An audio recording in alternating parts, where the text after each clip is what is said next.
Welcome to Modern Anarchy, the podcast exploring sex, relationships, and liberation. I'm your host, Nicole. I tried to keep her quiet, but she's screaming inside of me. I tried to keep her hiding, oh, shut up. I tried to keep her quiet, but she's a wild, wild woman. On today's episode, we have Flo. Join us for another relationship anarchy research conversation. Together, we talk about balancing autonomy and community care, embracing the inevitability of change, and expanding into deeper love. Hello, dear listener, and welcome back to Modern Anarchy.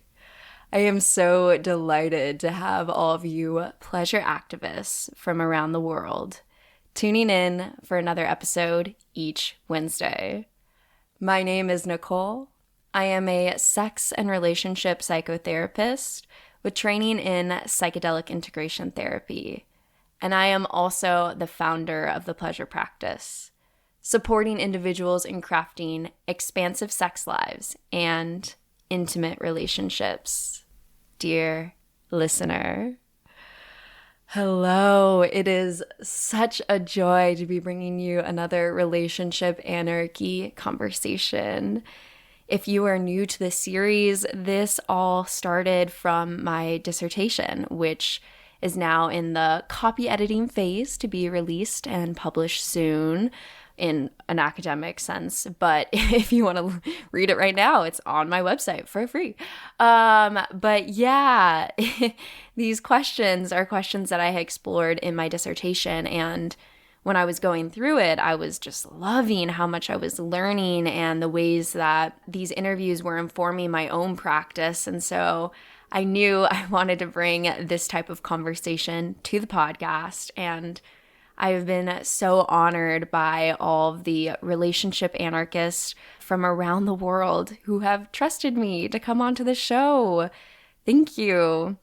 I couldn't do this without all of you. And dear listener, if you are a relationship anarchist and you are feeling the call to join me on a Zoom link to have a conversation like this, to come onto the podcast, to share your experience with all of the listeners here, please follow the link below. Truly, I am honored every time that I get to talk to one of you, dear listeners, about this very, very special thing called relationship anarchy. And yeah, just happy to be here with all of you, and I hope you too are enjoying the process. All right. If you are ready to liberate your pleasure, you can explore my offerings and resources at modernanarchypodcast.com, linked in the show notes below. And I want to say the biggest thank you to all of my Patreon supporters. You are supporting the long-term sustainability of the podcast, keeping this content free and accessible to all people. And we have a new Patreon member. I want to say a big shout out to Lene. Hi, thank you for joining. I have so much gratitude for you and all of the Patreon members. Truly, it is you that are keeping this show going each week, and it is such a joy to get to hear how the podcast has resonated with you and get to have these more private, intimate conversations and sharing my life with all of you Patreon members. So big shout out to Lene and all of the Patreon members that are tuning in. And with that, dear listener, please know that I am sending you all my love, and let's tune in to today's episode. And so the first question that I like to ask each guest is, how would you introduce yourself to the listeners? My name's Flo. I'm a semi-nomadic, fan person.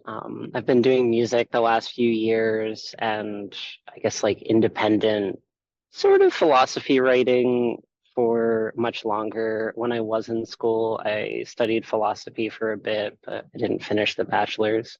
Mm-hmm. I like to think I went to school, learned a bunch of argumentation, and then critically thought my way out of higher education. Sure, sure, sure, sure. Yeah, Mm-hmm. Well, welcome to the show. It's a great to have you and be able to talk about relationship anarchy. I'm really excited. yeah. Yeah, this is one of those topics I feel like gives me so much energy whenever I meet another relationship anarchist. I too have a deep love for philosophy, so I'm sure we are just going to go back and forth on some of these deeper theoretical ideas and really the joy that that brings me, that I'm sure it brings you and why you're here today. Mhm. Yeah. All right. So the first question is, what is relationship anarchy? So I know I feel like it varies a lot between people, but to me, it is like really the more like holistic application of anarchist philosophy, Hmm. and that I feel like there's like a really common perception of anarchism as like a strictly political philosophy. And while I think that's really important, I feel like one of the things that distinguishes anarchism from a lot of other ideologies is the way I think you can apply it like in the granular interpersonal interactions. Hmm. Relationship anarchism is this practice or project almost of Hmm. internalizing ways of relating to each other and looking and trying to create more egalitarian and autonomous relationships in a Hmm. way that I feel like a lot of other relationship forms, I feel like almost like work backwards from like describing something, where at least for me, relationship anarchism was like an implementation of a philosophy. Yeah, definitely. And so do you see that as inherently political? I feel like it's impossible to remove it from its Right. political context. Yeah. Yeah, you want Like, to say more?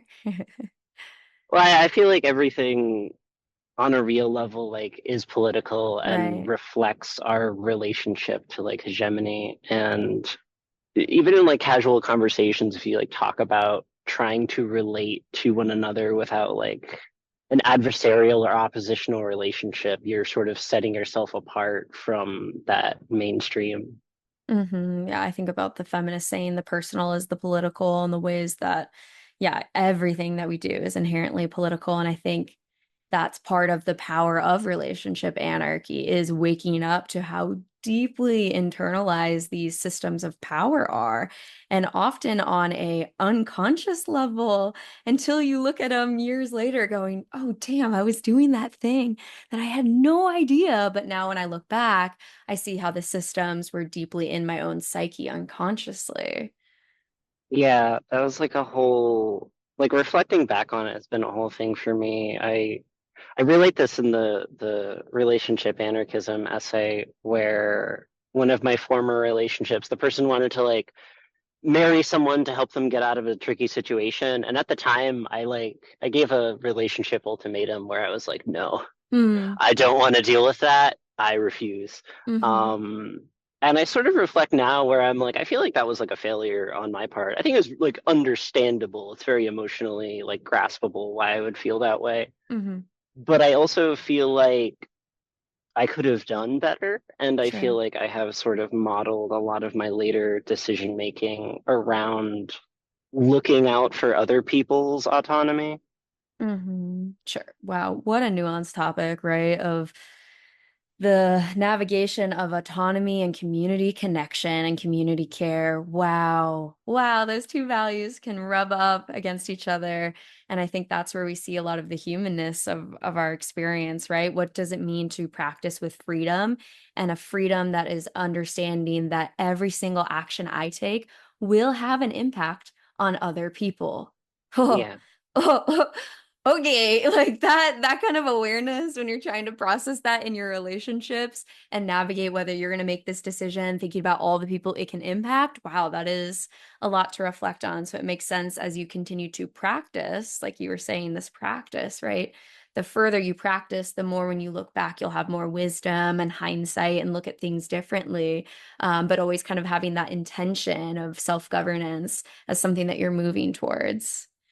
Yeah.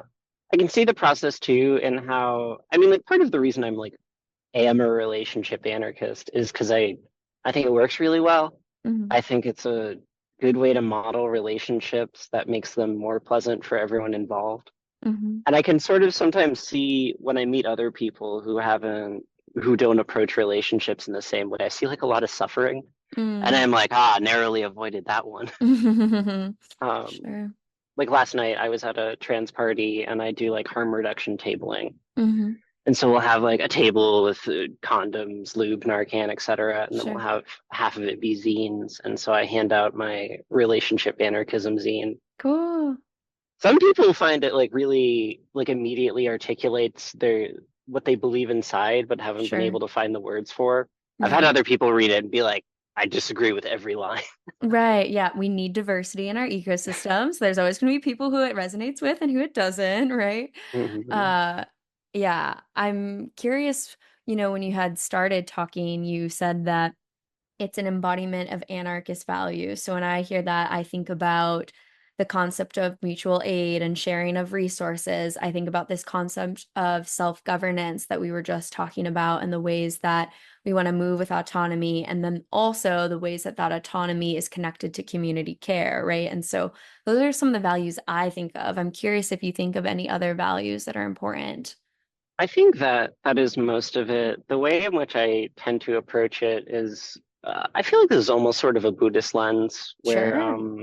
in Buddhism, the Buddha talks about how when we genuinely look after ourselves, in effect, we are looking after others because we understand how our welfare is sort of like codependent on one another. Mm-hmm.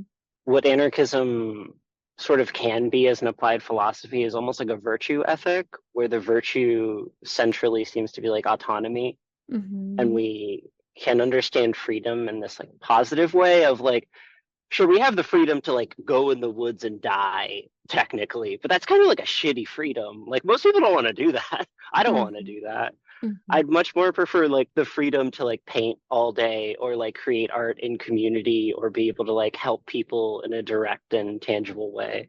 Mm-hmm. And so I feel like when I'm applying it to relationships, I'm like, okay, if the main thing is autonomy and I want everyone to have like a really positive kind of freedom, like how can I live my life and communicate in that way and do it with other people?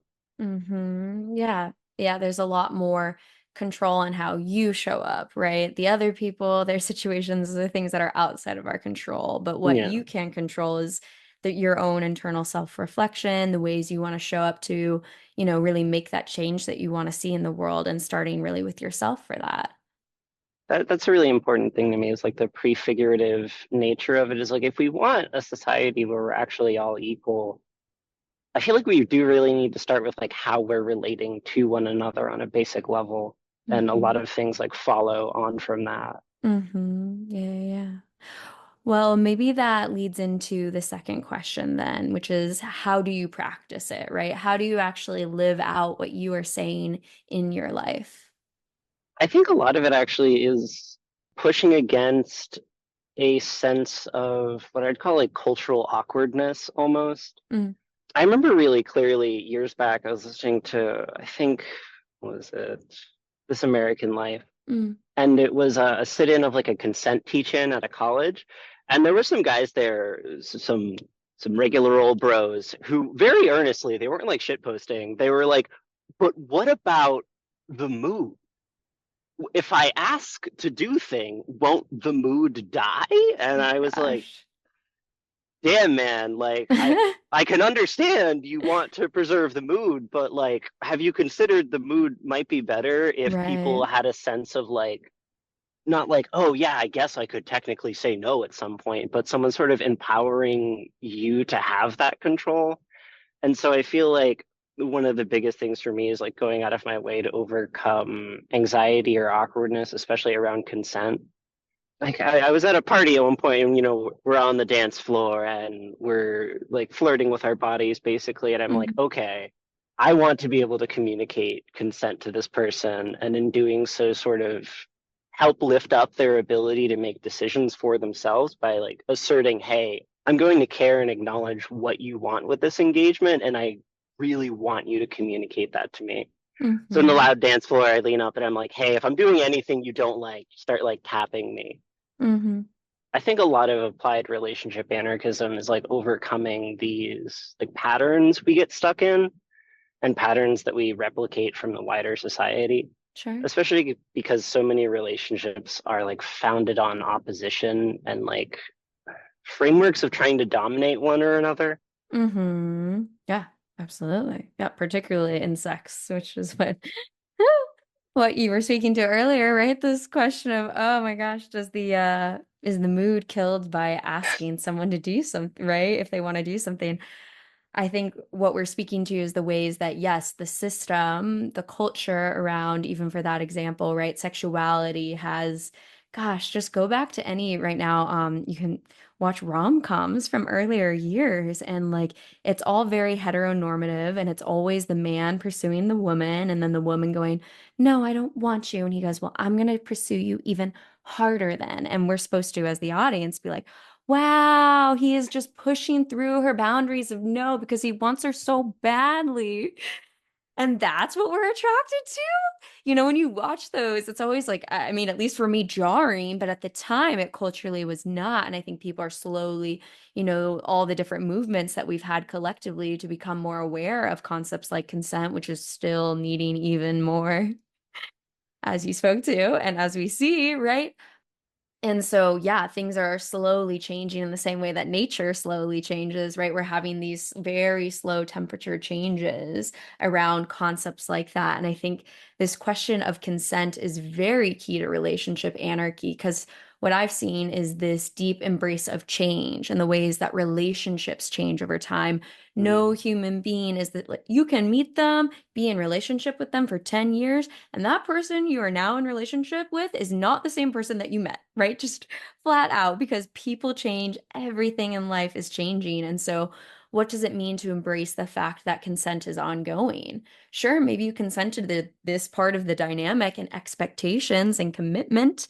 And maybe a few years later, things have absolutely changed. And so, what does it mean to embrace consent, both in an erotic sense and in a relational sense of the ways that we move and change over the years? Mm. The respecting the change thing, I feel like, is an important part of enabling other people's autonomy, is also that, like, when you enter into a relationship, like really any kind of relationship, I feel like there can, in our culture, often be an assertion that, like, this is how it's going to be. Like, we met, Mm. we're dating, we're going to move in, get married, et cetera, et cetera. Or like, we're friends, we're going to go Mhm. fishing on Sunday, every Sunday. Right. And I think it fucks people up. It gets them stuck in ways of relating to each other, and when one or more part isn't working, it tends to like destroy the whole thing. So like I've had one longer term relationship where for the first few years we like kept trying to have sex, but the way in which both of us related to sex is like radically different, and Mm. not in like hard opposition, but they're like divergent enough that it's like hard for us to like manage that well together. Sure. And so I we ended up getting to a point where I was like, okay, let's stop having sex entirely and just like stay in this relationship. And Mhm. the emotional intimacy and connection got a lot better after we were able to sort of be real about what was going to work best for both of us without feeling like, oh no, it's not a relationship because we didn't do the pre-described relationship things. Hmm. Yeah, absolutely. Reconfiguring, right? Hmm. Reconfiguring what is on the table or off the table for your dynamic. I think about things like the smorgasbord, right? The ability to design your relationships and choose what you want on it versus off. Yeah, there's so much, clarity that can come from that. But like you're speaking to, oh, the level of unconscious internalization of the systems. It is so deep because for years you have been taught, myself, all of us, and reinforced through every relationship we have in our life that the escalator of this, then that, then this, you date, you have sex, you become exclusive, you live together, la la la la la. That shit is deep within our own psyche. And so, whether you are trying to get out of it or not, there's an unconscious drive that has been implanted. And then we are all dealing with the relational paradox, this threat of if I become myself or embody this value, will it cause others to leave me, right? Which Mm, can be seen in, someone, for example, like my mother, who's a Mormon mom. You know what she wants to see her daughter do? Be happy, sure. But mhm, to get married, live with one person, have kids, and do the thing. And so that mhm. impacts me whether I like it or not on an unconscious level because she is Oh my yeah. mother, let alone our school systems, our work locations, whoever we're around, the power of community to really impact us on this level is profound. Oh yeah. I definitely feel that in relation to like the parent influence. Fortunate for me, my parents have been together for like 40 years at this point. They had a bunch of kids. So the thing that was always modeled to me growing up was like live in long-term monogamous Mm. marriage. And until I was 18, that was like the image I had in my head. I was like, okay, two people, they go on a romantic date with candles, and then things go like this. And I had this maybe it was a little weird, like an awakening at Mhm. 18, where I had like my very first kiss, and then I was like, wait a minute, that sounds dumb. Um, no shade for anyone who enjoys candlelit dinners, but it was like I recognized that the things that were attached to that kind of relationship form were just going to be very unpleasant for me, and was Mm. really thankful I was able to like avoid that. So like all my relationships for the last like 10 years have all been like polyamorous from the get-go. And relationship anarchism really came on the last 4 or 5 years. Mhm. And I feel like this, at least in conversations I have with people, is like a noticeable distinction in the way in which I approach and think about relationships with other people. I've always sort of had that your life is your life almost kind of Mhm. thing. Whereas I've met other people who are like, oh yeah, I want to know like all your partners and like how you relate to them and all the specificity. I'm like, I talk about my partners because they're important to me and I love them, but I don't have like a list in my head. Mm. And sometimes when people ask me, I'm like, I don't know. There's some people out there. We do stuff. They live places. Mhm. Um, and I feel like that kind of categorization comes from the internalized, like trying to make your relationships intelligible to the greater society. Is like, how can I explain this in a way where it's like, oh, it's like monogamy, but different, which is, Mm. I feel like what a lot of polyamory becomes is just sort of like monogamy asterisk. Whereas I feel like relationship anarchism, even if it's only one person being romantically and sexually with one other person, still tries to like transcend that kind of dynamic. Right. Yeah. I would say that the relationship anarchy practice exists in a third space. It's neither inherently monogamous or non-monogamous. There are people who practice sexual fidelity and relationship anarchy. There are people who practice, expansive self-governance around sexuality, things like polyamory, other sorts of stuff like Hmm. that, that would all fall under relationship anarchy, which exist almost in a third space. And I would say that the relationship anarchist says we all have multiple relationships. Let's start there. Hmm. At minimum to nature, at minimum to your environment, okay, let alone your family, the people you work around, the people you live around, all of that stuff we are in relationship to. And so we all already have multiple human relationships. And then it's this deeper question of how do you want to interact in each one of them? You get the ability to decide in each one of your individual relationships how you want to interact. And for me, I think that is the vision, the understanding that is so different than polyamory, this sense of I have multiple partners. It's no, I have multiple humans around in here. We Hmm. all do, my friend. And then within those, what do you want to do with them, right? It's a little bit different of a paradigm. Yeah, absolutely. I feel like that has been really kind of empowering for me in my Mhm. relationships that aren't as romantic or sexual, Yes.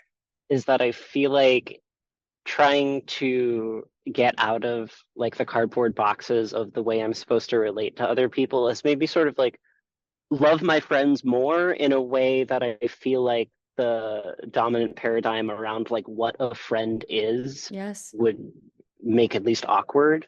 Mm-hmm. And I feel like it's made me feel closer to a lot of people in ways that I feel like is pushed against by society in a lot of cases. Mm-hmm. Absolutely. That's definitely something that I saw in my research. This full saturation of love, again, when you think of the narrative as the one, you're going to get married to the one and do the one thing versus, oh my gosh, I have a whole community. And you start to feel that. And so when you're with each human, you say, wow, this is a full relationship right here. Oh my gosh. And you start to connect in that way. You start to see more color, more saturation because you're outside of that one frame that said the one. And this is going to be the one where you feel all this joy. You start to feel that Mm, more in your other relationships. And so I think that is a big piece of what results from that paradigm shift. absolutely. And I feel like the society's or our society's influence or urging that we have our one partner who fulfills every single need we've ever had for everything for all time. And that's a lot to put on one person. Yeah, Like playing one genre of music is hard enough. Being right. someone's everything feels like unsustainable. And that was sort of Absolutely. what attracted me to polyamory in the broad sense initially, was feeling like, well, I have all these like complex desires that sometimes go in opposite ways. And like a person I can have a long conversation about philosophy with is not necessarily the same person I like want to have sex with. And I can Right. have many people to sort of fill those needs in my life. Absolutely. Yeah. Finding that diversity, right? All the Yeah. different connections, all the different ways that we can have parts of ourselves seen, and then finding that intimacy. And I mean, also, we're more isolated than we've ever been culturally, right? Even Yeah. that concept of the one, in the 50s, people were more connected then, and we've gotten more and more individualized. And then before the 1950s, that was not even a concept, and so we can go back to the historical roots of how we existed in broader communities and didn't always have this practice of monogamy, but that's a whole different conversation. Yeah. You know what I mean? So yeah, so absolutely. And the more that Esther Perel always talks about the ways that society used to be so religious, and now as that paradigm is slowly crumbling, we are replacing that sort of salvation narrative onto our romantic partners. And that was a part of the movement of the 1950s sort of, or even the 19th, century sort of romance myth that kind of came in. And so we have this fall away of religion, the rise of romance and hyper individualism under capitalism, and so now we have this deep, you are going to be my salvation. You are Mm. going to be my everything. And I know not everyone functions under that, but it's often deeply internalized. Oh, yeah. Well, one thing I feel like comes up for me too is I just spent like 2.5 months staying at a monastery in Northern California where I was really focusing on the metta, which is usually translated as like loving kindness or sometimes like Hmm. compassion meditation. Yeah. And I feel like in practicing that deeply, it sort of like chips away at those almost like edifices of how relationships are supposed to be or how you're supposed to feel more or less restrained towards different people. Hmm. And while I was there, I was thinking a lot about the different types of sort of love in relating to people. Like when the Buddha talks about loving kindness meditation, one of the things he talks about is the same way a mother would love her only child, you should like regard all beings. And so one thing that came up for me while I was there was looking at the nuns and being like, in a sense, they are my children. I give them food, I give them clothes, I come to their classes. They are like materially dependent on lay people for supplies and food, etc. That brought a really, I think, interesting and I feel like cherished sense of love for me that wasn't, Hmm. that I feel like that kind of love transcended a lot of the, I want to say like body or material rooting for a lot of it. Sure. Absolutely. Yeah. So that practice of seeing Love in the stranger, right? That's on the street. I mean, gosh, the field of clinical psychology would have so much to say about this. My goodness. Dare I say I love one of my clients that's like highly inappropriate within the field of psychology. But from a Buddhist practice, right? This idea of practicing love for a stranger that I could look across and see another human being and think about our shared humanness and their world and their universe of meaning making and have love for them. Of course. But dare I apply it in my clinical practice? Wow. Oh my goodness. So I see the connections to what you're saying in terms of the ways of practicing that for all people, also creating this deeper sense of love that you felt.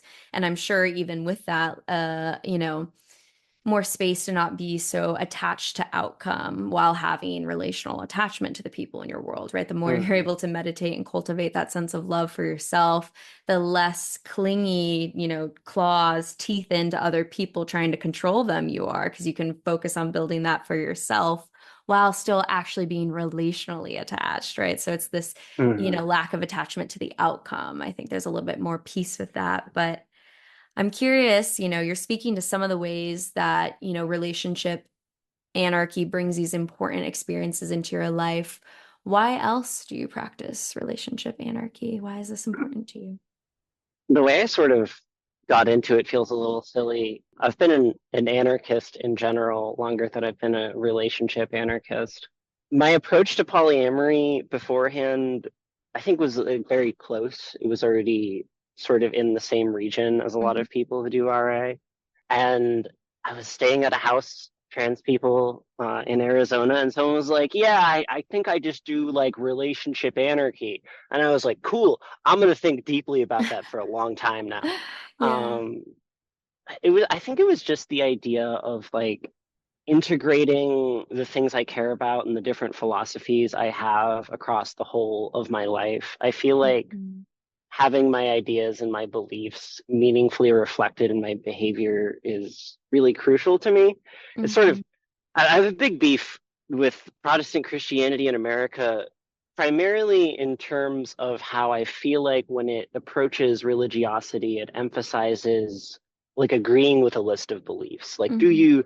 do you agree with this thing, and this thing? And I feel like it makes us lose sight of the importance of behavior and how important living our beliefs is to feeling good and being authentic with ourselves and others. And it's Mhm. really hard to do for sure, but I feel like that behavioral approach is like significant and often like lost in our society. Sure, sure, sure. Well, I think that's a great connection then to the next question, which is how does relationship anarchy impact your practice of intimacy? Yeah, why don't you speak to some of the ways that that impacts your behavior and or the behavior you receive from other people? Yeah. I think for me, the biggest way RA has impacted my intimacy is seeking more open and genuine communication, Mm, as well as like looking inside and being like, what do I actually want? Like, is this thing like worth it for me? Am I motivated to do this thing? And having a lot more moments of like stopping, sort of checking in with myself. Like a few weeks ago, someone was like, "Ah, do you want to come over? But I'm really tired, so we're probably just gonna like fall asleep immediately." And I was like, "What I really want is like an intense, intimate sex session, and I won't get that if I do that." But also, I'm like, I know I would enjoy it. It would feel intimate. And so I had to sort of like check in with myself. What do I really want? What's available to me? Like, how can I interface with the options in front of me? mm. And I feel like those self check ins help cultivate a lot of emotional awareness that is, I feel like, a difficult skill that I've not seen emphasized that much of like learning how to listen to what you're feeling and what you actually want.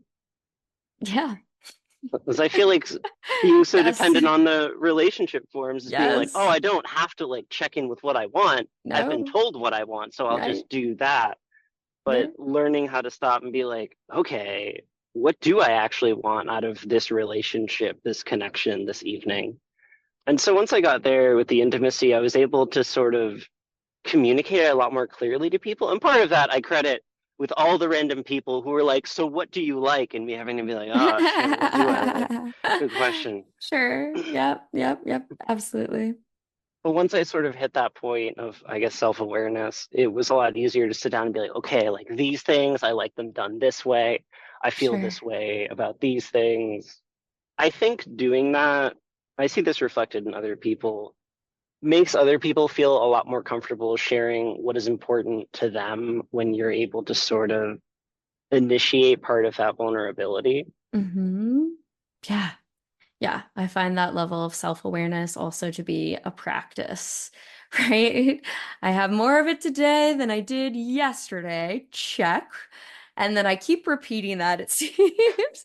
Next day I go, dang, well, today I've got more. Okay, and it's that practice of continually learning and learning, Often our emotions can be signs of, a boundary that has been crossed, right? Or some sort of line that maybe we felt like we should have drawn, but we didn't know until now we're frustrated or hurt or upset. And so those emotions often speak to that. Sometimes I don't even realize until I'm crying that there was something I wanted or needed, right? And Mhm. so it is that act of, yes, internal reflection on, particularly people-pleasing tendencies. Oh my God. Whoa, whoa, whoa, whoa. And then when you start to really love the people that you're around, oh gosh, okay. So now if I make this decision over here, it will impact this decision over there and impact that human that I love, right?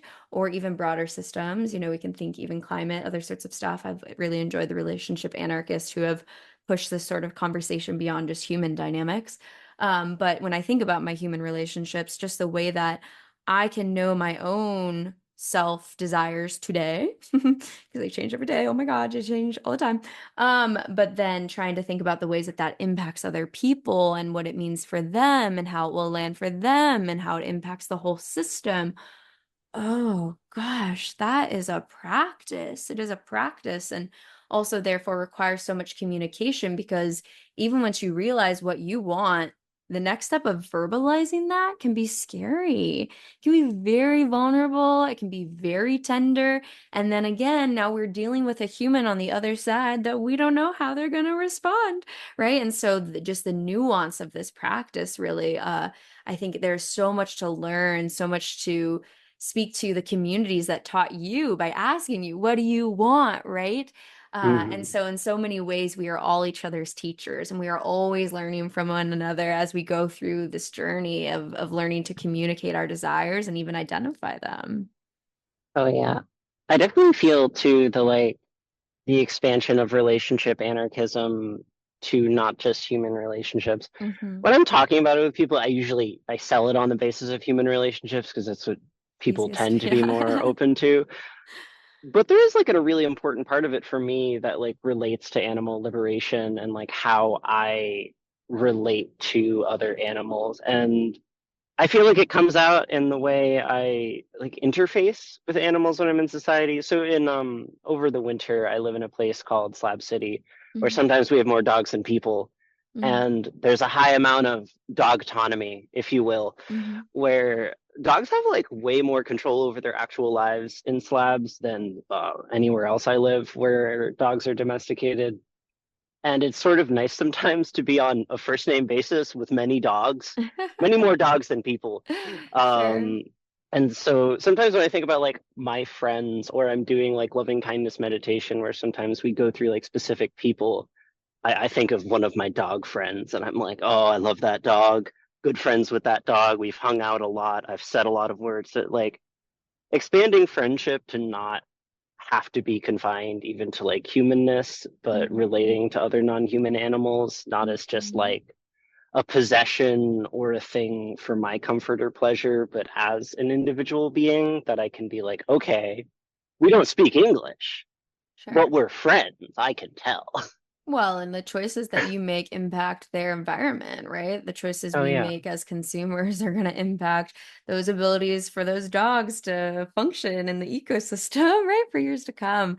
That's, something that's really crucial is to think about the ways that we are impacting all of these Hmm. other beings, right? I often think about the generations that are going to come after us and the ways that my choices today are going to impact through ripples, of course, but the future generations, right? So I think this deeper understanding that relationships is not just to, I think the first step is for people to understand that we all have multiple relationships, whether you have sex with one person or not, we all have multiple relationships.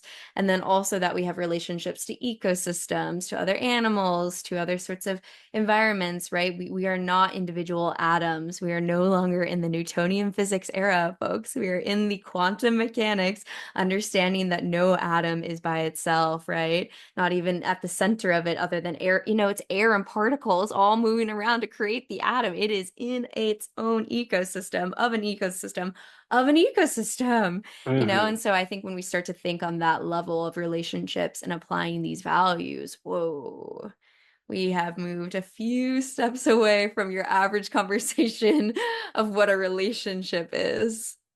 Hmm. And that the ways in which we start to have such a deep conversation of relationships, that can often lead to a sense of isolation. And that's definitely something that I saw in my research whenever I asked this next question, which is, what are the difficulties that you've experienced in relationship anarchy? So I'm curious if that resonates with you or if you have any other answers to that question. No, I absolutely do. I feel like a lot of it is sort of proxy people's misunderstanding of polyamory being Yeah. applied to RA, or people just not understanding relationship anarchism. Like I remember I had one particular moment where I was staying at someone's apartment and I had given them my long essay, and she had another person over, and the way she summarized it like deeply upset me. She was like, Mm. "Oh, it's just like fuck whoever you want, do whatever you want," and I'm like, sometimes sure, but like no, fuck you. um and I've seen this like repeated by a bunch of different people in my life who are like, fuck anyone, no feelings, nothing matters, and I'm like, what? Yeah. To me, like casual emotionless sex doesn't exist. And like I had a very beautiful hookup with someone once where we were talking about the feelings that come up when you're having basically like a one night stand with someone. Mhm. And she talked about an interview with a dancer who was like, when you really dance with someone like genuinely and authentically, you kind of fall in love with them. Mhm. And I feel like for me, like the ideal hookup is one where in which you both like genuinely fall in love with each other for that moment with Right. a mutual understanding of like letting go. And that feels like an important deviation from this popular understanding of polyamory as like emotionless. And I feel like I have seen bopping around, especially online, the idea of like a lot of relationship anarchism people kind of being touch and go, I guess. And I feel like that can be a thing I deal with, especially as someone who's semi nomadic, is that Mhm. sometimes people interpret me as less willing to do something serious, we might say, than I really am. And that can kind of lead to a lot of people maintaining distance from me when I'm like, no, I'm like ready to be right here. But I'm not going to like push for that if that isn't what Mhm. the other person really wants. Mhm. A lot of the challenge of being poly and a relationship anarchist is people just not really understanding the emotional resonance it has for me and all of the other like poly and RA people in my life. I feel like are deeply emotional about this. Like it's not a dispassionate thing. It's Mhm. it's it's like right here. Right. Absolutely. Yeah, all the different judgments, the different stereotypes that people have about it, right? That kind of speaks to what I was saying earlier at the beginning of our conversation, this act of self-governance in connection with community care, right? And so those are two pillars, two values that we're constantly kind of navigating, this understanding of freedom and this understanding of community. And so I find that misconception that relationship anarchists just fuck whatever they want, don't care about anybody else, to be more reflective of other ideologies that are more individualistic, where anarchy has always had this deep understanding of community, taking power away from the systems and back into the community, right? And so I think that that's such a deep misconception of the actual practice itself, which, we're human beings, so we're gonna fail. I think that is another piece of anarchy is always this dream, this vision of where we are moving, where we are going towards. It is a practice, right? And so we have to understand that even though we have these values of freedom and self-governance and community care and mutual aid, the lived in experience of that is gonna absolutely be messy. We have so much to unlearn, right? So it's gonna be messy, but then often people will see that and say, oh, well, that's what RA is. I don't do that. Those people are annoying, whatever they want to say about us. I don't know. So I think this deep understanding of the ways that it is a practice. There are values and we are practicing it, right? And so can we as a collective look at the values as a way to understand the movement? Hmm. I feel like that emphasis on the values and like the thing as a practice is sort of the if someone's like past the I don't know like blasé criticisms of like other Mhm. forms of romantic engagement, it feels like there still remains the specter of ownership, I guess, Sure. that feels present even in relationships where we're like both trying to be relationship anarchists can still sort of hit those internalized like habitual patterns. And to go back to like the community and individual like almost tension, I feel like at least like my idea of like what I would want in an ideal community is sort of almost like slightly different goalposts of like what is something that like will affect you emotionally, but which is more your responsibility to manage. Like I don't think the answer for like a beautiful autonomous community is necessarily like hyper awareness of how our behavior causes like different emotional reactions in other people, but a sort of collective attitude and understanding of trying to foster other people's autonomy and our own, and sort of being like, I don't have to put myself into everything. And that's sort of what I feel like the general like hetero monogamous urge is to sort of feel like you have to be holding on to everything really tightly. I remember one of the issues I had. I was living with one of my partners, and she would stay up until like 6 a.m. Mhm. very regularly. I like to go to bed at like midnight, and I was causing myself a lot of stress because I sort of wanted to like hold and control her sleep schedule. Mhm. And so I had to be like, okay, I don't really need to control someone's sleep schedule actually.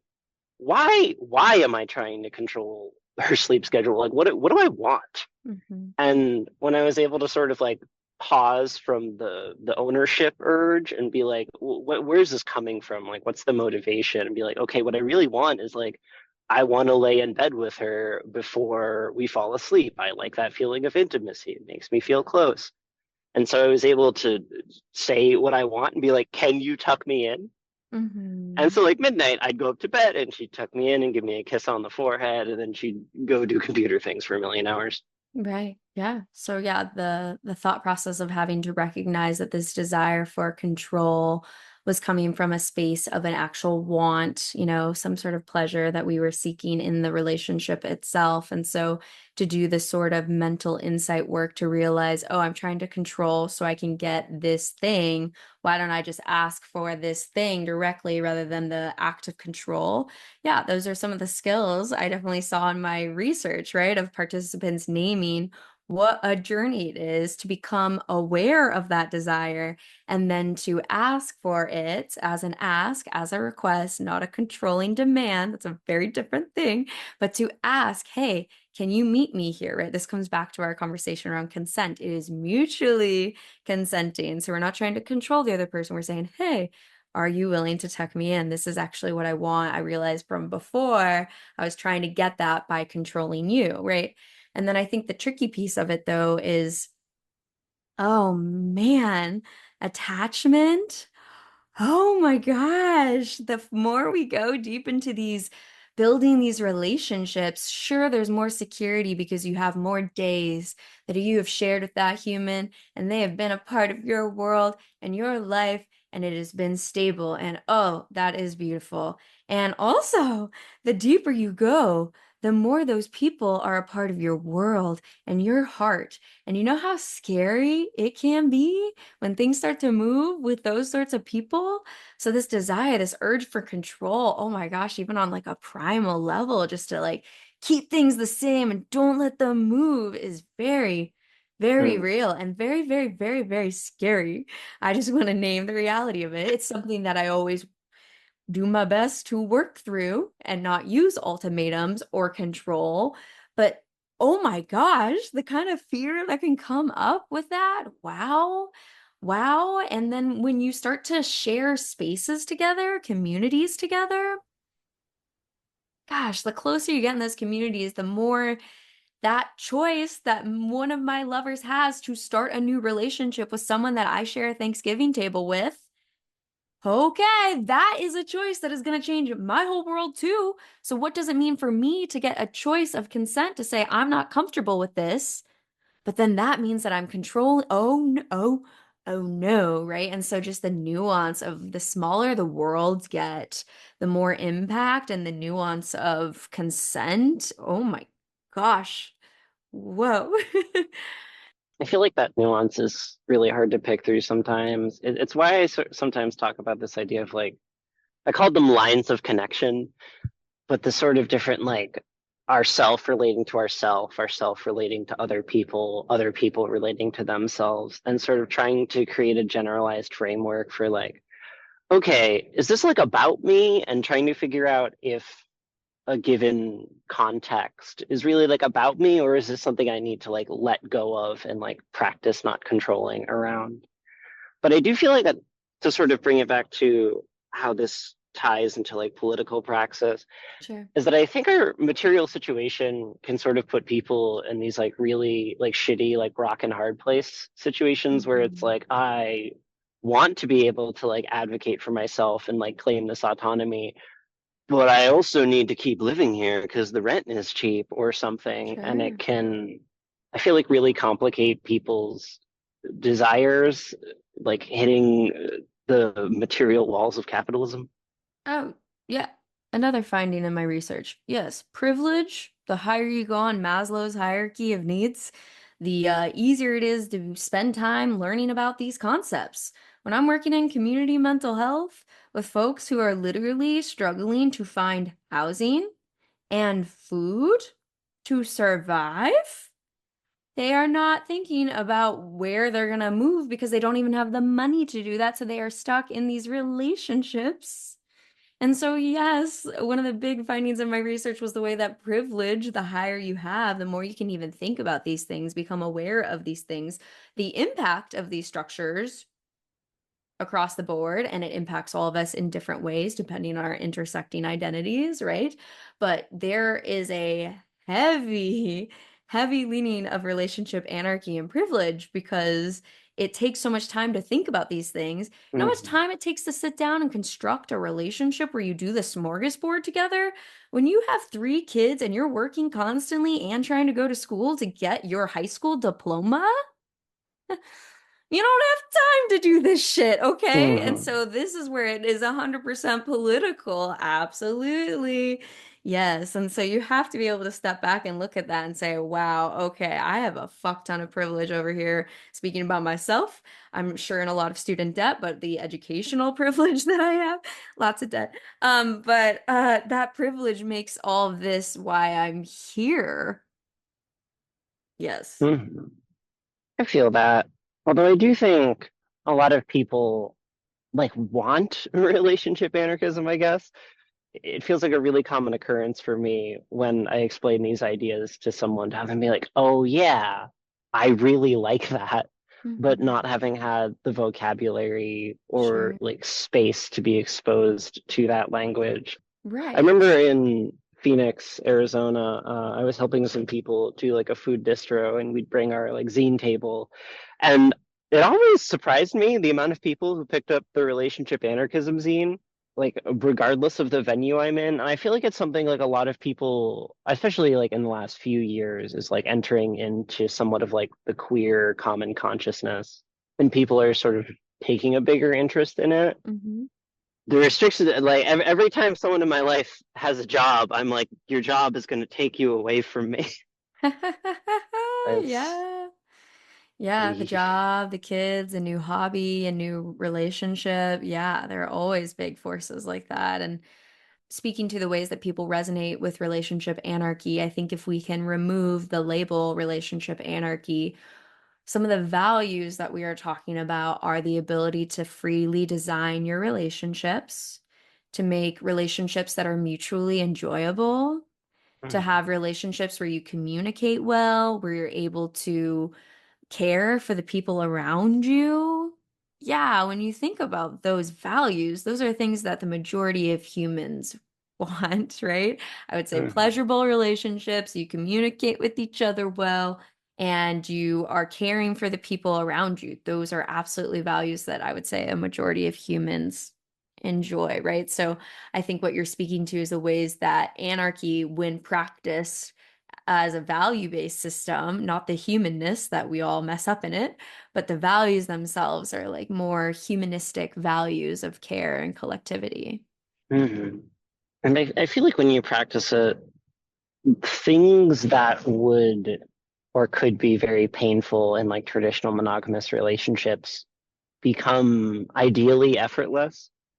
I was when I was visiting over with a partner one night, I don't know, one of the evenings she was just like, I want to sleep alone.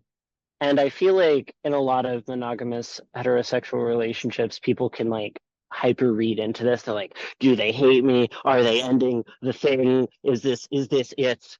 And I was just like, now she's tired and wants to sleep on the bed alone. Two people on that bed is super uncomfortable. My bed is also more comfortable. And Hmm. like we slept together a different night. But it's like I didn't have to take her desires to be about me so much as taking her desires to be about what she wants or needs in that moment. Right. Don't take things personally. Wow, what a lesson to take again and again, right? That the people in our lives, they're coming from their own lens, their own desires. And so it sounds like you were doing the work to not fall into the scripts of what that means in different contexts, right? And that definitely leads us into our next question, right? Is what are the joys of relationship anarchy? I'm hearing the ways that you're saying this gives you space to not take things so personally, not be so offended by what some mainstream sort of narratives would have said about what that means. I also think that's a part of having more resources of love because when you have more sources of it, and say that person says, I don't want you to sleep over for a week, I need a space, you can say, wow, well, that's okay. I got all these other people that I can go snuggle with. It's fine, right? So it makes it a little easier. But I'm curious for you, what are some of the joys that you have experienced of relationship anarchy? The biggest one is probably trust, is that when I feel Yeah. like I've genuinely been able to be open and vulnerable and communicate with people, it creates that sense of trust. Like with the thing of like her not wanting to sleep in the same bed that night, I had a sense of trust that if it was something more than I want to have an easier night's rest, she would have said something, and that we're cultivating a type of relationship wherein we both respect one another's decisions enough that it doesn't feel like we're jeopardizing the entire relationship to ask for something that we want, Mhm. and trusting the other person isn't going to be like or isn't going to misinterpret our ask as being potentially greater than it is. And Yeah. I feel like the other big thing for me is sort of like, I'm not sure the right word. Maybe it's novelty. Maybe it's like a sparkly quality or Yeah. something. But being able to have these like very unique experiences with a variety of different people and not feeling like any of my decision making in the moment has to be taking into account all of the other person's potential thoughts. Like in a lot of monogamous relationships, it's like, okay, I'm at the party. Is my wife happy? Does my wife want to leave now? Like and holding all those things in your head where you're sort of thinking for another whole person. I could do that sometimes. Like I go on dates.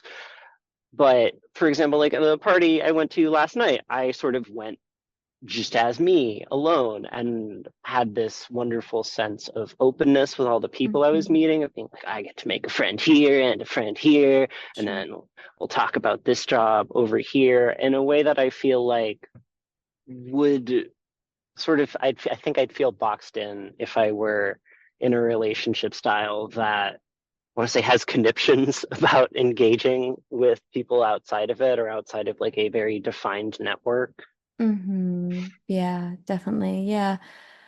Yeah, I'm curious about that dynamic of always tending to the other partner. I wouldn't say that's inherent to monogamy in and of itself, right? I think that No.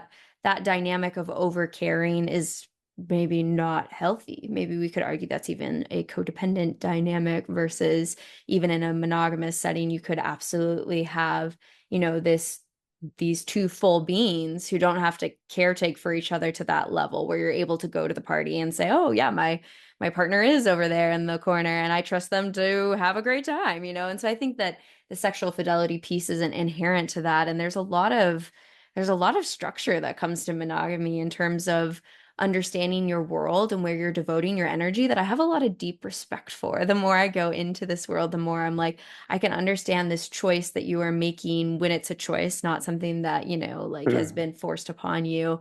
But this choice that you are making to devote your energy to this person and therefore have clarity of where that sort of energy goes. I think when it gets into the toxic space of being something that you've never reflected on, interesting, which is the majority of people because of our world, Yeah. right? Let alone, yes, this space where you are no longer yourself and able to move freely in the world and communicate about that.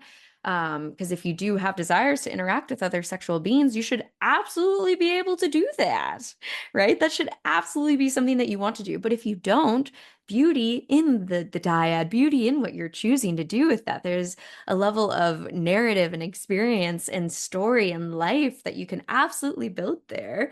And if that's not what you want, then like we run in the expansiveness of that. So I think this ability to move through multiple sorts of different dynamics with joy is something that's possible for both. It's about the ability to be not constantly caretaking and then have the communication skills to be able to name if maybe you practice monogamy for 25, 30 years and then you want to change it.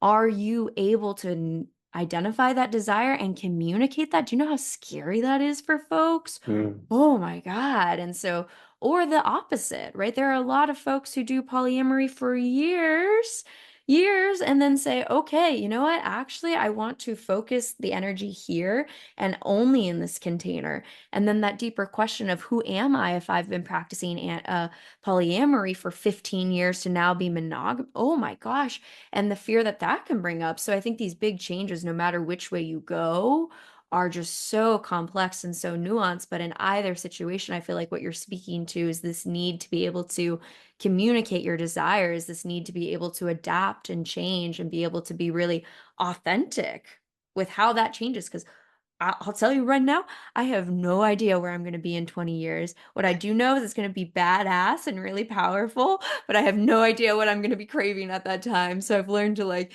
just humbly embrace that I have no idea. Hmm. And that means my partners and we're going to flow with that, right? And we're going to embrace that as we go with it. Yeah.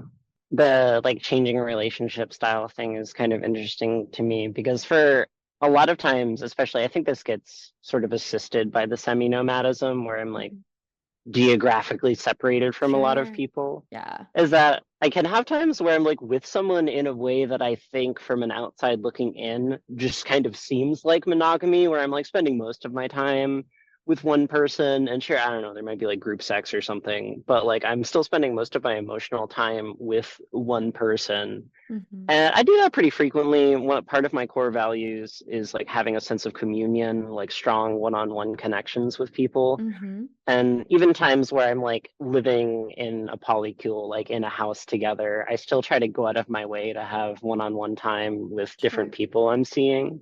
I feel like that the communication around that sort of makes some of the, in my mind, like the dangers of monogamy potentially easier to avoid or less dangerous. It sort of reminds me of a couple I knew who said they're like, we're monogamous, but in like where I can still find other people hot way.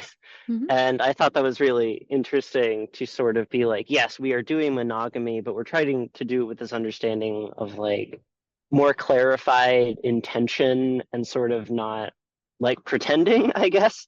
Yeah. I don't know. I can't speak for monogamous people. I'm not them, but I imagine when you're in a monogamous relationship, other people do not become ugly suddenly. Uh, No. Oh, totally. I mean, I think that's, sorry, not think that's scientifically proven. We put people into studies who practice monogamy and will research their like blood flow and genital arousal from watching different types of porn. Okay. Uh, your body is reacting to other people, no matter if you are attached and married and all that sort of stuff. Absolutely. Like we are attracted, we see art and beauty and lovely things in the world. So, yes, like, what's the saying that love is infinite, right? So, this ability to look out in the world and see that, wow, that person's really attracted. I really care for that person. Time and energy, absolutely not limited, absolutely not unlimited. And so, yeah. in that, that choice, gosh, I hope that all monogamous folks are able to look out the world and say, that's super attractive. Now, what I want to do with my limited time and energy, absolutely up to me and that person I'm with or what I'm doing. I specifically remember when I was practicing monogamy and it was not a choice because it was the only thing I ever knew, going to a movie with my then boyfriend at the time. And it was like some sort of Marvel movie or whatever. And I was like, oh, like, isn't the superhero so hot? And he got offended and we got in a fight about it. And I was like, this is a fictional character on a TV screen. Like, what do you mean? But no, we had a full fight where he was like, what do you think that makes me feel? How do you think that makes me feel? I get insecure, la la la. He probably didn't even say all of that. That's probably me giving him more benefit of the doubt. But like it was a full argument. Now that kind of stuff I find very complex because it's like I'm not choosing to date this person. I am not choosing to spend my limited time and energy and change our world. It is an acknowledgement of beauty and the immense beauty that is around us. Okay, that feels inherent, you know? Mhm.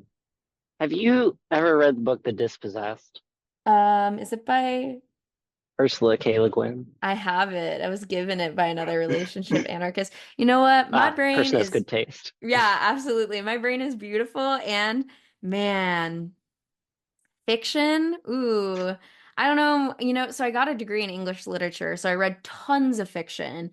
So then I went to go get my doctorate in clinical psychology, and all I read was nonfiction, nonfiction, nonfiction, nonfiction, nonfiction. So I have not been able to go back to fiction because I have some sort of like kinky drive for just learning at this point. I will say like deeply, like, geez. So no, I No, never finished it.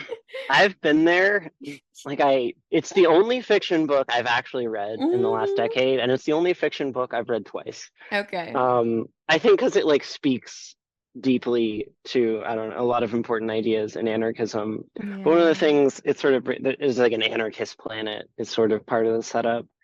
And the way she talks about monogamy in theirs, whereas polyamory is sort of the default for the society. Mm. And I thought this was really interesting that Ursula decided to have a moment where monogamy is sort of emphasized as a choice that was made special by it being a conscious decision with another person. And I feel like Mm. that concept of monogamy felt a lot nicer to me, of it being like Sure. this very intentioned and like poised decision you're making.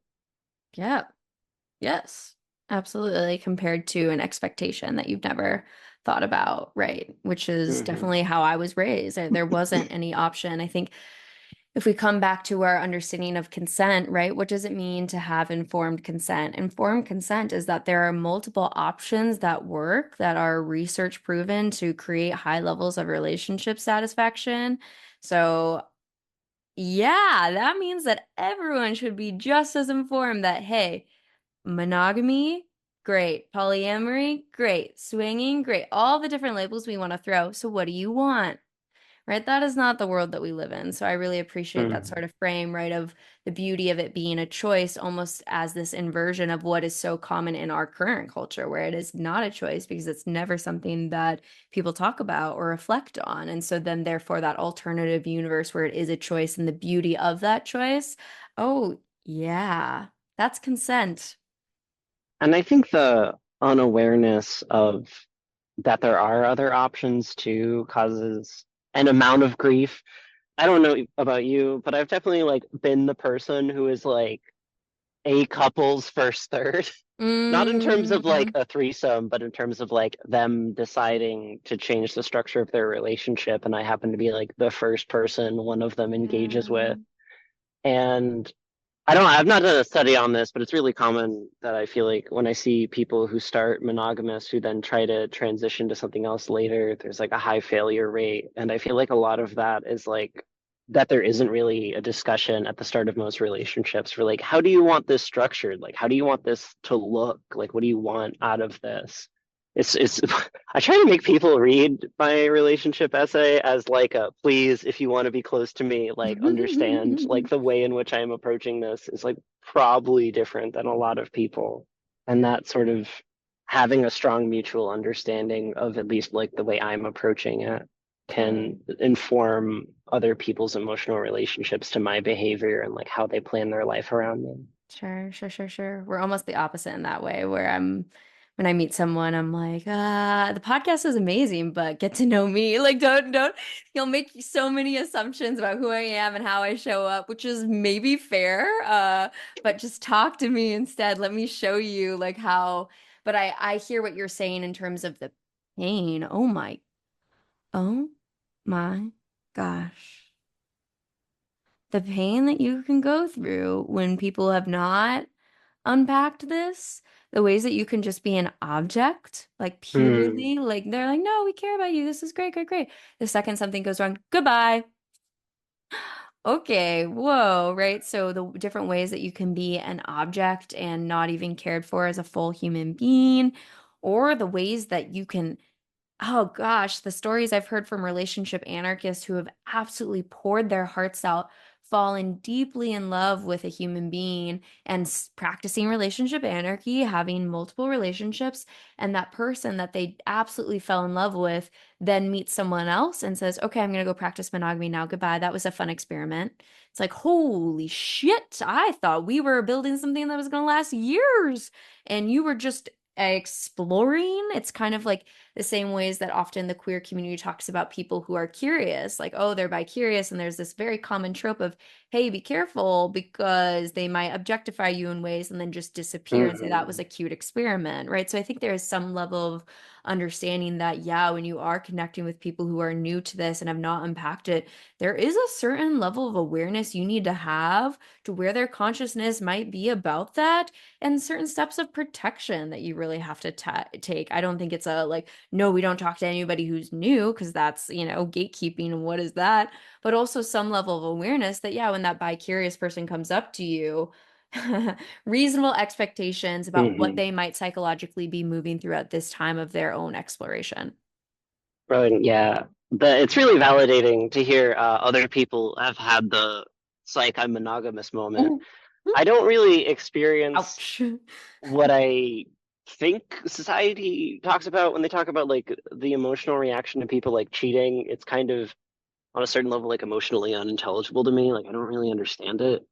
But it feels the closest thing in my mind is when I like get very involved with someone and then I think the way I like first phrased it in a poem was like stealth break up with me by entering into a monogamous relationship. And it feels like sort of part of the thing I talked about earlier and some of the struggles of people assuming there is no emotional importance. And like I feel like that's probably been some of the biggest emotional pain I've been Yeah. through in the last few years is getting like emphatically and deeply involved with people and then partially because the semi-nomadism like I'm away, I'm not phoning you Hmm. up every week to be like who did you talk to, how's it going. Hmm. um People can be like hey yeah actually I've been in a committed monogamous relationship for 6 months and I'm like cool, I guess that thing was really meaningful to you or really meaningful to me but so meaningless to you it was just like not worth going through like a breakup procedure. And that Hmm. feels like deeply disrespectful and is Yeah.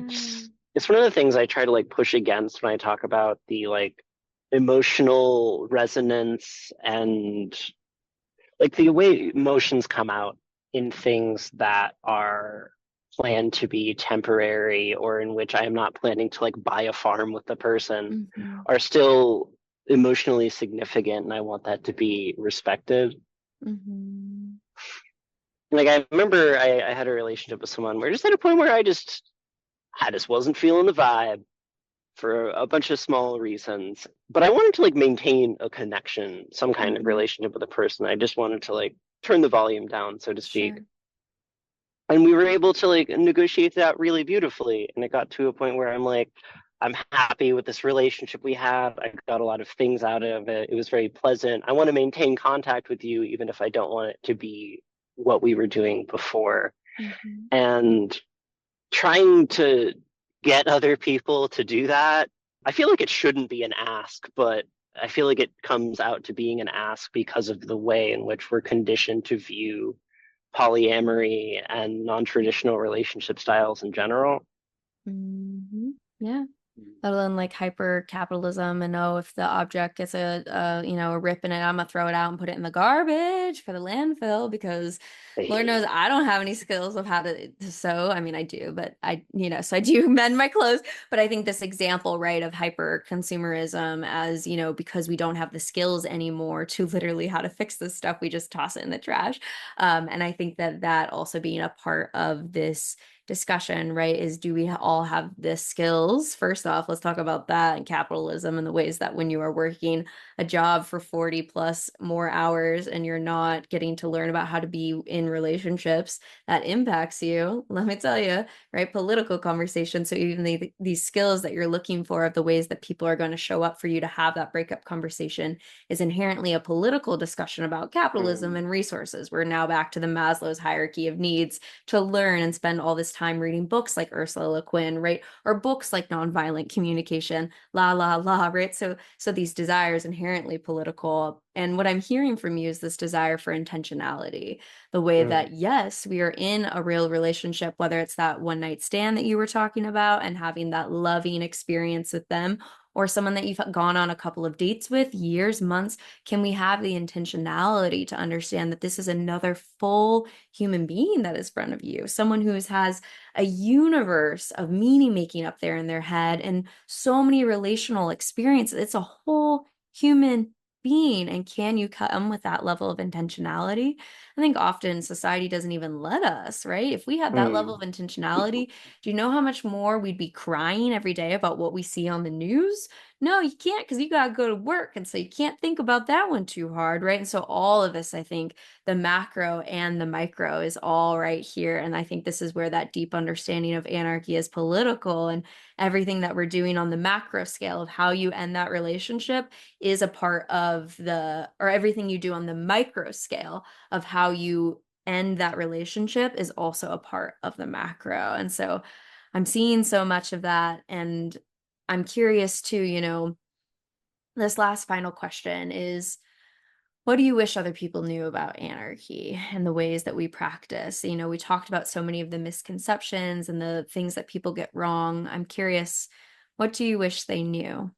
I feel like the biggest thing is that most people I meet believe in some kind of anarchy already, but they don't have the same vocabulary and framework, and it can kind of be almost like an isolated, I want to say like idea peninsula, where they have like the body of our like beliefs and ideologies influenced in various ways. And a lot of people just have like a jutting out of like wanting autonomy and a general kind of freedom. And I feel like the biggest joy for me would be people just having a more accurate understanding of anarchism as this emphasis on freedom and Mhm. autonomy and achieving that through looking after one another. Mhm.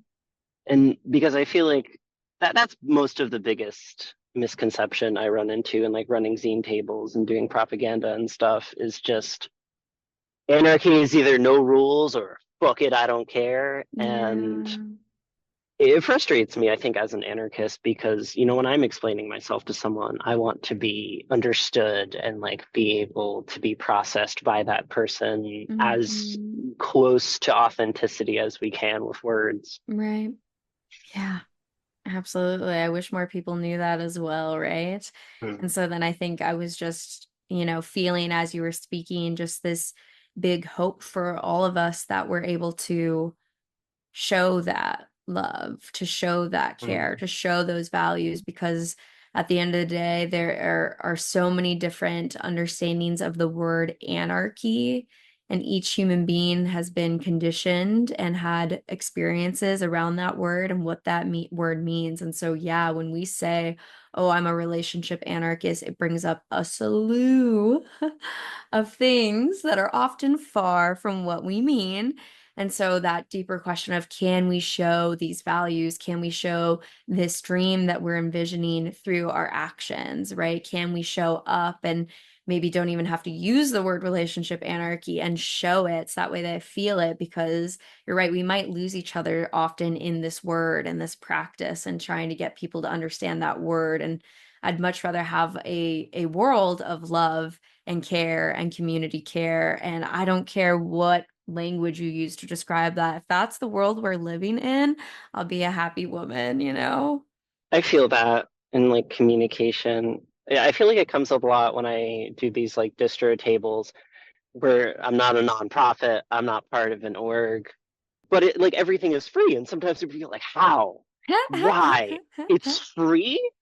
But why? And I'm like, well, if we want to actually live in a society where we're able to just give to one another without having to be like, how is this going to affect my budget? Like, oh, how much money can I like afford this thing on this table? Just be like, no, you want it, take it, please. Is sort of living the society of tomorrow today in the way of relating to it materially. And I feel like people come to anarchism from like two big emotions. It's either sort of a compassionate love response, like I want to care for myself and the people around me, or it's like what's the word? Like a resentment pain response where it's like I've been hurt, I've been Sure, injured by the state or other forces, and I want to fuck that shit up now. sure. I think they're both understandable and can at times synergize, but I feel like relationship anarchism comes a lot more from that place of like compassionate love and trying to relate with each other through that lens. Yeah, and it's most ideal, right? And I think you're speaking to the light and the dark, right? The shadow and the love, right? And so the ways that we all hold that in different ways, and all of us have been hurt by the system, depending on your intersectional identities more than others, right? And so that Mhm. level of pain towards those systems makes sense, like absolutely. No, it's very graspable for me, especially as a Buddhist. Like doing these compassion practices involves sort of cultivating a personal autonomy from that pain. Is being like, you've hurt me, but like I'm not going to live my life based on like what you've done to me. I'm going to live my life based on what is like bringing me joy and making me feel fulfilled and consistent with my own values. Yeah, absolutely, absolutely. So there's truly so much that the world really needs to relearn with the word anarchy and what anarchy means, and this deeper understanding of the ways that it's this collective love that we can have for each other, and how we need liberation from the systems that have so broken us apart and puts us at each other's throats quite intentionally, to be clear, right? And so the ways that we can come back to that deeper love, that care, that mutual aid, and that collective liberation, I think will be a really, really powerful experience. And I'm grateful to have had you on the show to be able to talk about that, to give, yeah, more language to the experience of what it means to practice relationship anarchy. But before we move towards our closing question, I'm going to take a deep breath with you. And then I'm going to ask if there's anything else that you would like to share with the listeners. Otherwise, I can move us towards our closing question. This is a bit back, but I did want to jump back to it at some point. I used to be a residential counselor in a Mhm. therapeutic boarding school, and I've Mhm. done like community support groups for a lot longer than that. And this is sort of the relationship anarchism beyond the bedroom, like RA as this more holistic way of engaging and relating with other people. And the biggest sort of gripe I had when I was in corporate mental health care was that the hierarchy was like rigid and enforced, and I would get written up if I did not enforce that hierarchy, where it's like, I'm staff, I'm right, you're the kid, you're wrong, do what I say. And I think it deeply frustrated me because I think that kind of like hierarchical relationship of care is like damaging for the patient.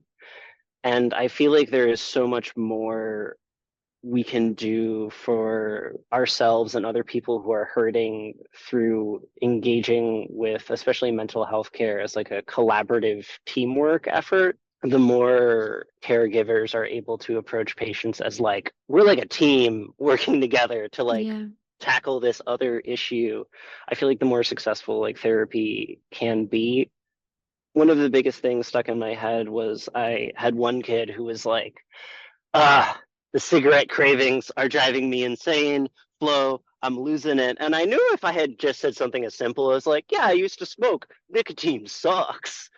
I'd get like at least a talking to, and that like frustrated me deeply because I feel like there is so much like care and connection we can have with caregivers who are able to sort of bring their own experience into the relationship and engage with it more as like a I am not the clinician telling you how to fix your life. I am like on a real level your friend trying to help you be happier using whatever skills or knowledge background I have. And I think that does a lot to like motivate like patients to like I've been a mental health patient. And the biggest thing I did was a dialectical behavioral therapy program for a Sure. really long time. And the thing I really liked about it was that I felt like the relationship, as much as it can be under current capitalist hellscape, was a lot more like egalitarian. Like I could sit at a lunch Mm-hmm. table with my psychiatrist and be like, democracy now, incredibly depressing show, right? So important. Um, and I feel like if we can take relationship anarchism into the world of caregiving, I feel like it would draw a lot of people closer and, in a way, make the burden of caregiving, I hope, less painful to carry. Because like, working in mental health, working in any healthcare kind of really Yeah, sucks. yeah, absolutely. Yes, the systems, as someone in it, working both Hmm. within it and against it. Yes. My Um, condolences. Thank you. I see it every day. I see it every day. It is wild. Um, yeah, Dr. Jeff Beachy and I have talked a lot about what it would mean to write, at minimum, an article or a book on applying anarchy to clinical psychology. Yep. That'd be a good read. Yep. Well, and you know what I like to think is that I do it every single Wednesday when I make an episode, because here Nice. I am with another human being and we both experience different things. And so, what does it mean to share my experience with you, to learn from you, because I'm another human being who is learning from your wisdom and not have power over dynamics in that?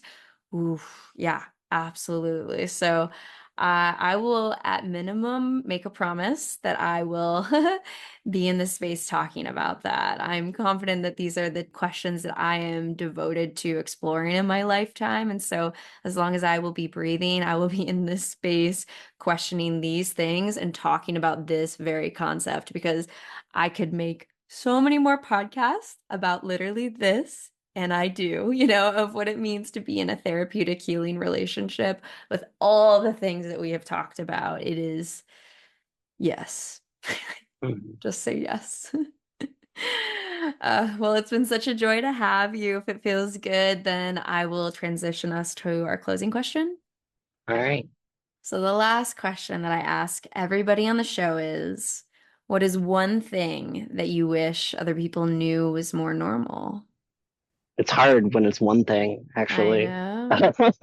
Well, there's a lot of things I can think of immediately, but like if I'm just picking one, Mm-hmm.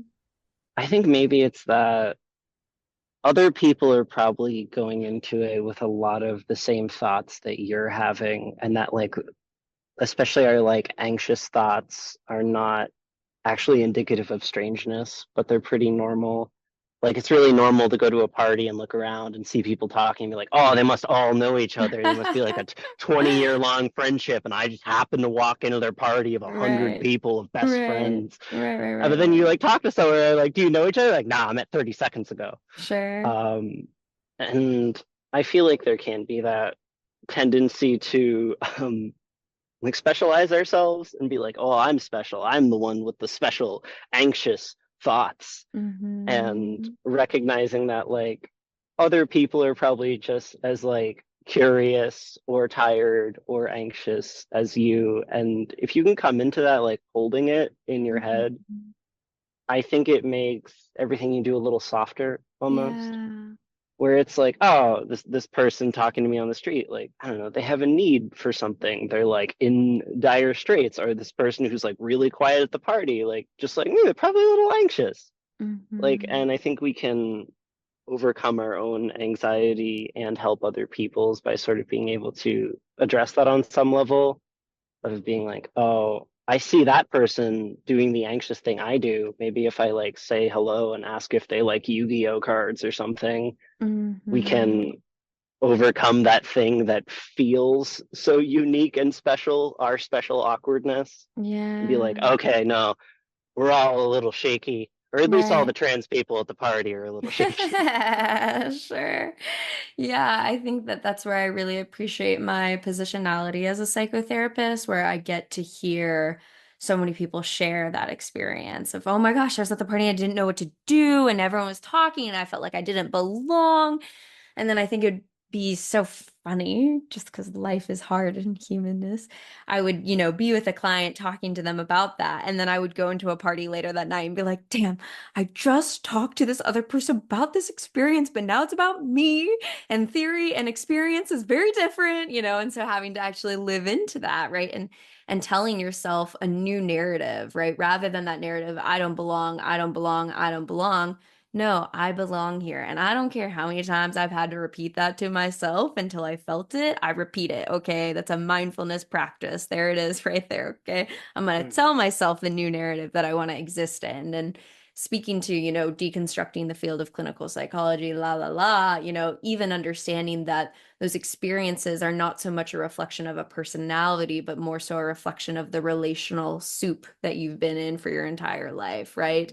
And, the easiest thing is when I have a client who comes and says they have such negative self-talk, and I ask, where did you first hear that voice? Often it's my parents, my first Mm. partner, my siblings, right? A boss, someone. And so then we start to understand that all of us, again, are in connection and in community, right? And so when I see that person who's maybe more shy and awkward, understanding that that's a result of like these larger relational fields that they've been in, and yeah, that we're all human beings. I could easily be that person that's right there, right? And so understanding our shared humanness of we all want connection, we all want to feel loved, we all want to feel appreciated. And so yeah, let's talk about Yu-Gi-Oh cards like you mentioned, right? Or Fingri. It's like, oh, how did that climb go over there, right? Connecting with people. And so, just investing and seeing them and having them feel appreciated. That's something that we all want and we all need. And so, yeah, that humanness, those moments of insecurity, those moments of doubt, yeah, the more that we can understand that we're not alone in that, I think the easier it is to reach out across that void to a stranger and provide that love. Oh yeah, that's Mm. that's I feel like maybe the biggest thing that being an anarchist has brought to me is that like people on a fundamental level want to work together and like have a crew of some sense, and Yeah. that if you approach people with an openness to that, it dissolves a lot of tension and a lot of sort of opposition that I feel like our structures try to maintain. Yeah, definitely. Mm. Well, it's been such a joy to have you on the podcast today. How fun to get to talk about relationship anarchy and go back and forth with you about all of this. I'm really very appreciative of you coming on this show and trusting me to co-create this today.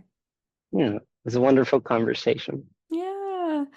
For all of the people who have connected with you, where can they find your zine and your writing? And yeah, how can they get in contact with Yeah. you? I have a website, dhammaflow.org. It's Dhamma. The flow has a W.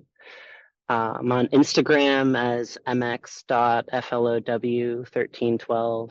I do a lot of music, album stuff. All my writings are posted to the blog. My YouTube channel of the MX Flow has like a whole thing where I do a lot of like reading theory out loud. I did it partially as vocal practice for Sure. a bit.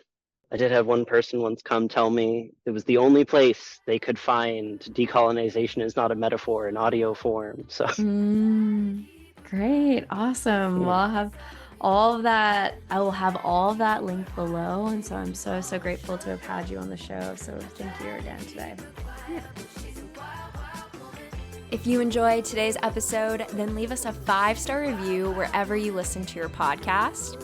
And head on over to modernanarchypodcast.com to get resources and learn more about all the things we talked about on today's episode. I want to thank you for tuning in, and I will see you all next week.